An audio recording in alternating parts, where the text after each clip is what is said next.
Welcome! It is so exciting to have you with us today. This is a very special occasion. We have you as our audience, and I have a wonderful guest, Mr. Aníbal Guerra. As you might know, Mr. Guerra is the legend behind the method that we use at Rothwell English Academy, and the foundation behind the great learning and business opportunity we are offering. But when you ask Aníbal what he does, he humbly says that he is an English teacher. When in reality that is true. His passion is to teach English, but not just the students of English. Over the past 3 decades, he has trained thousands of people just like you to become proficient English teachers. Today we are making history by recording his wisdom and insights that he shares in the classroom so that his teachings are available to all of you who have chosen to become English teachers with these great methods and techniques. Aníbal, how are you today? Very well, Tom.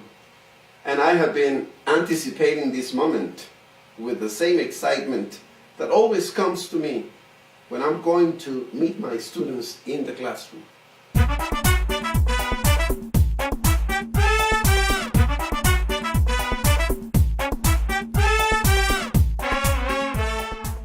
Then without further ado, let's get right to the subject matter, because I know our students at home can't wait to get started. Aníbal, what is linguistics, and what does a linguist do? The study of a language is called linguistics, and a person who studies linguistics is called a linguist. A linguist is a person who studies languages and then makes detailed observations about them. Linguistics is the science in which one can find the study of specific disciplines, such as grammar, spelling, punctuation, phonology, etc. Maybe I should have started with the question, what is a language? Language is defined basically as any form of oral communication. Communication of thoughts and feelings through a system of signals such as voice sounds, gestures, or written symbols. To be acquainted with linguistics, or to be a linguist, does one have to speak more than one language? No, you don't. A polyglot is a person who speaks several languages, but he is not necessarily a linguist. He speaks several languages, but he does not possess the specialized knowledge about these languages. He only knows how to communicate in those languages.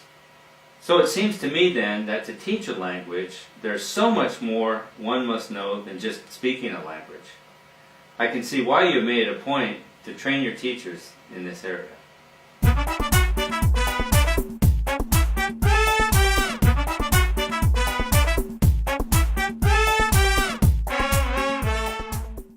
I've always wondered how many languages are spoken in the world today. A language is basically any form of oral communication, as I mentioned previously. And we know that there are over 5,000 languages spoken in the world today.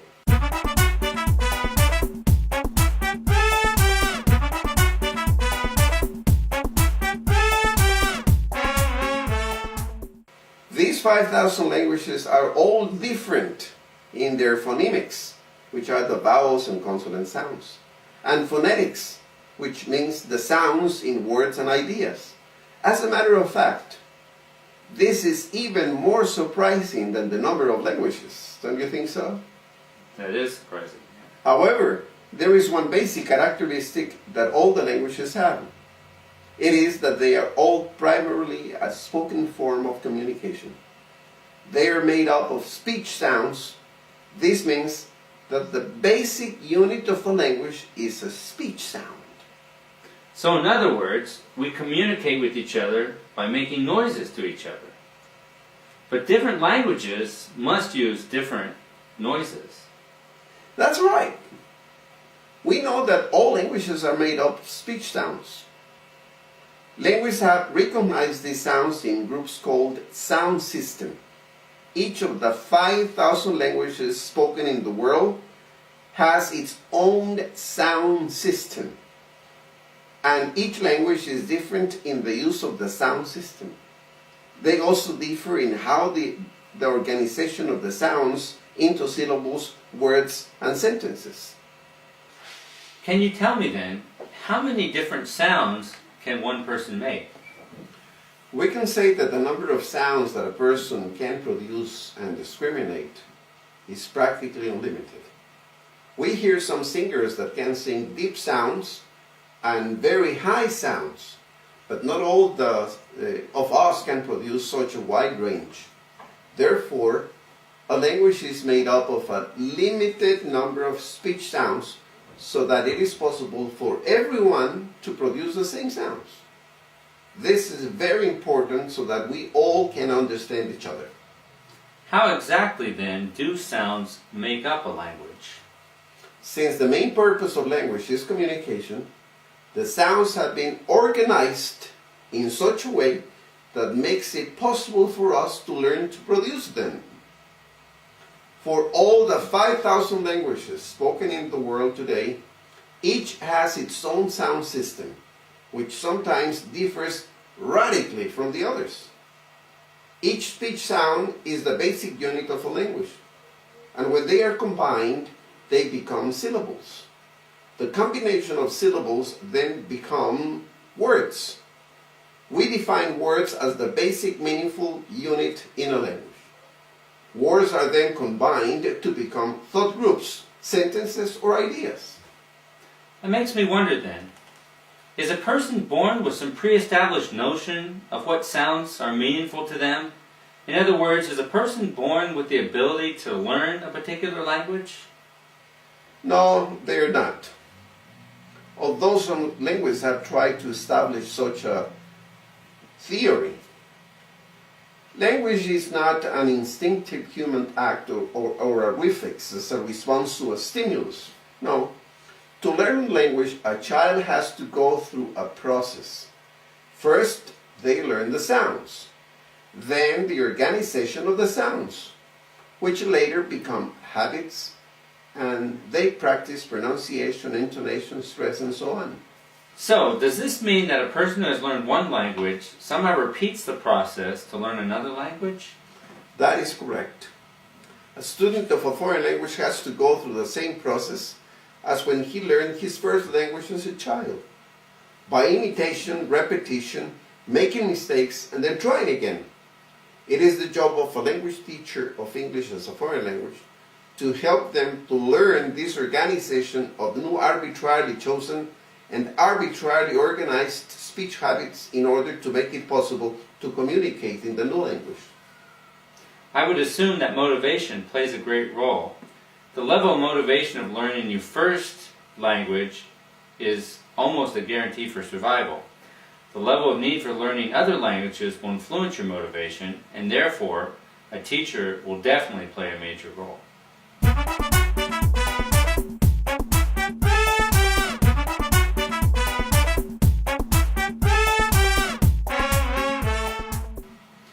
Language integrates you with society. So is there a cultural component to it also? Yes, there is a strong cultural component. When an anthropologist studies various cultures, they study the community traditions, the religion, the daily diet, the social behavior, the costumes, etc. Culture develops the language that best fits its needs, and the language is the expression of the culture. Linguists analyze the structure of one language with another to find the differences and similarities in the organization of the sound systems, the meaningful units, and the larger utterances. Linguists also examine how each language suits the needs of the culture. Well, that really makes some sense to me. I've learned 3 languages, and the more I understood the language, the better I understood the culture. At the same time, the better I understood the culture, the more I understood about the language that I was learning.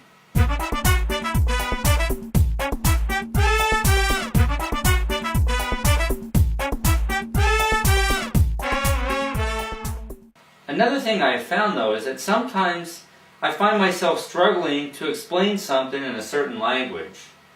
I think of the exact appropriate way or word or phrase in the other language, yet I find no translation that would convey the same meaning or arouse the same emotions. Why is that? Remember that I mentioned that cultures make the language that fit their needs.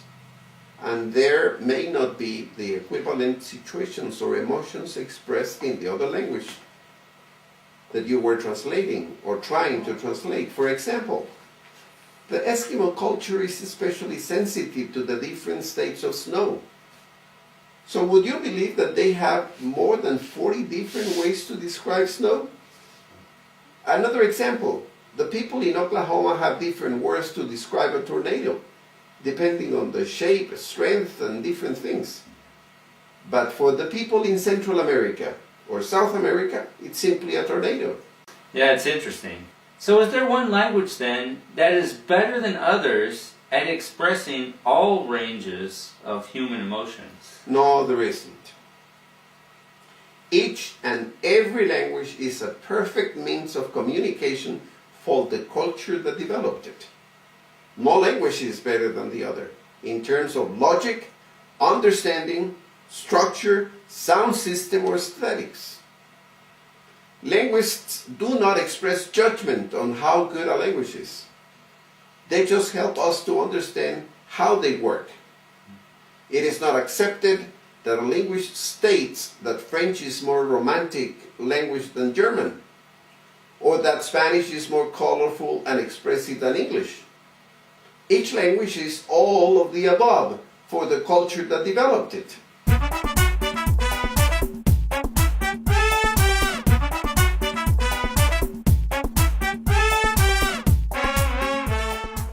Anil, do people in some communities create their own versions of a language? Yes, and that group of people is called a speech community. Okay, so I better ask you then to help define a speech community. And can you give us some examples? A speech community is a group of people usually living together that share a common interest. They have adapted their language to fit their everyday needs, but it is still closely tied to the rules and structures of the original language. Some examples are the United States of America is an American English speech community. Guatemala is a Guatemalan Spanish speech community. Argentina is an Argentinian Spanish speech community. Mexico is a Mexican Spanish speech community, and so on. Well, now I have a nice answer when people ask me, do all Hispanic people, are they all able to understand each other? I can say they all have their own speech community, which means there can be some variations in the language, but they all speak the same language, Spanish. That's right. It's the same with English. We teach the English used in the United States speech community, but anybody who learns it well will be able to communicate with people in other English-speaking speech communities, such as England or Australia. That's true, and I've noticed that now that I've learned a couple languages. But are these variations in speech community big or small variations? Sometimes the differences are small, and other times quite large. All the major languages spoken in the world today have members of the same speech community that speak the same language, but with a few or many variations in their speech. However, they usually keep the same organization of sounds and structure. When the changes are major, we call them dialects of the language. A dialect is sufficiently different to be considered a separate way of communication, but not enough to be taken as a different language. So this helps us explain the differences in the U.S. between different regions, races, cultures? Most certainly. We find that not all the speakers of the same language speak their language the same way. In the American English speech community, not all the speakers speak English exactly the same way. There are several dialects. The English spoken in Boston sounds different from the English spoken in Texas. though they are not separate speech communities. They are dialect characteristic of a particular region. They are regional dialects. So, these regional dialects, could they ever separate so much as to form another language? For example, in some regions of the U.S. where there's a lot of Hispanic influence, the regional dialect is sometimes called Spanglish. But I wonder, would it ever become so different that not even a Spanish English speaker would understand? That will certainly be interesting to see.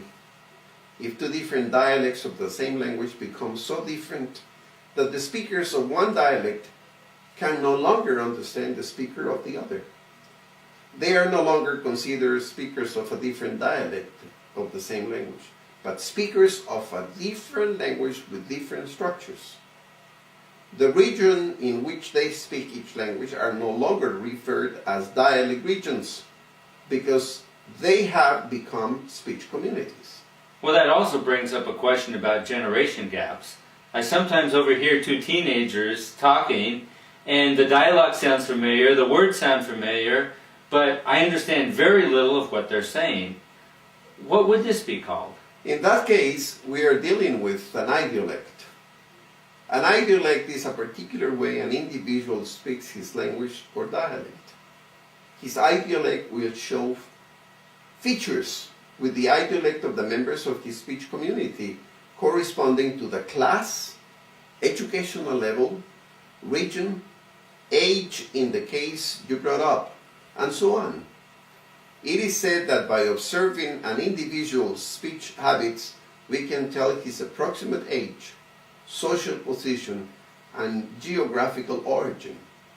The particular way an individual speaks his language or dialect is called an idiolect. Now that's interesting. I've heard of dialects before, but idiolect is a new concept to me. Thank you.